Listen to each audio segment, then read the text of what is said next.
A new report is proposing a decade of reforms to create a guarantee for young children and families.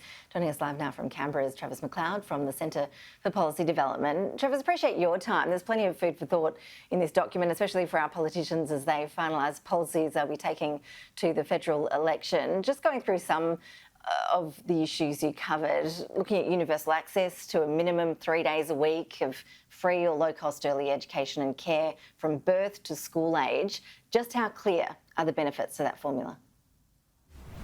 Well, very clear, Ashley. We know that children form 1 million new neural connections every second in the early years of life. We know that 1 in 5 Australian children start school developmentally vulnerable, and that grows to 2 in 5 for children that don't have access to early childhood education and care.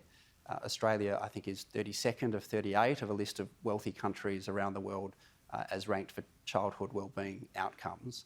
What Starting Better does is it just doesn't focus on one part of the early childhood services, but what all children and their families need to thrive from birth all the way up into primary school, because over 12 months of research and consultation across the country, it's clear to us that early childhood is the launchpad for life. If you start well, you'll go well.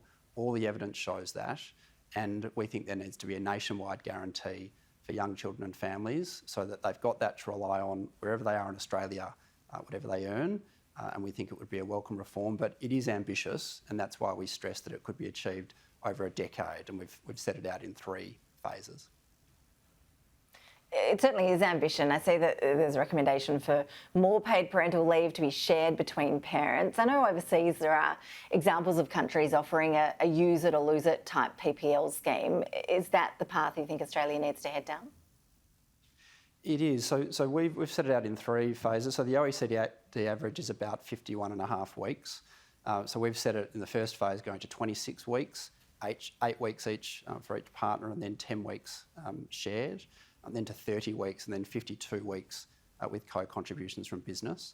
But that's just one part of the guarantee, Ashley. So more paid parental leave shared between partners up to 12 months, 3 days, as you've said, of free or low-cost early childhood education and care, more at minimal cost if families need it, 2 years of preschool before children start school, consistency across the country in maternal and child health checks, so up to 25 for children that need them most. There's a big variance across the country with how many maternal and child health checks children actually receive.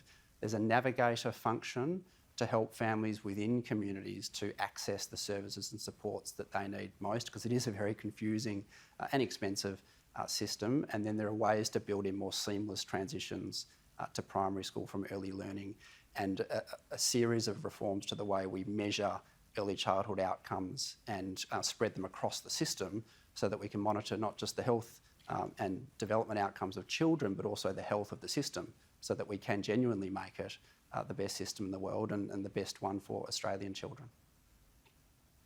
It is quite the wish list, Travers. You've gone through PPL there. We've got universal early education, the 25 healthcare visits per child. I'm sure a lot of parents listening to all of that will be thinking it all sounds pretty good, but it also sounds really expensive.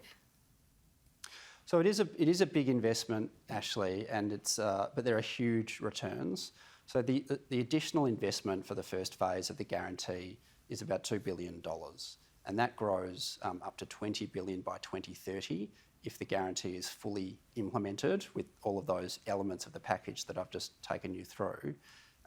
But the returns are enormous. So based on our projections of the guarantee's biggest components, we project that it would be cost neutral by the time that it's fully rolled out in 2030. And by 2045, when the children that are finishing high school that have benefited from the guarantee start working and avoid those other service costs, we project that the annual returns will be around $15 billion per year. So we think it is a big investment, but you've only got to line up Nobel laureates, policy institutes, consulting firms, governments who have all said that investing in the early years is one of the smartest investments nations can make. And Dr. Ken Henry, former Treasury Secretary, had a piece in The Australian yesterday about the guarantee, saying that he thought it was very much the right investment that Australia should make and that the benefits would be enormous. A lot of parents will be hoping the pollies are listening. Travers McLeod, appreciate you joining us to take us through the report. Thank you.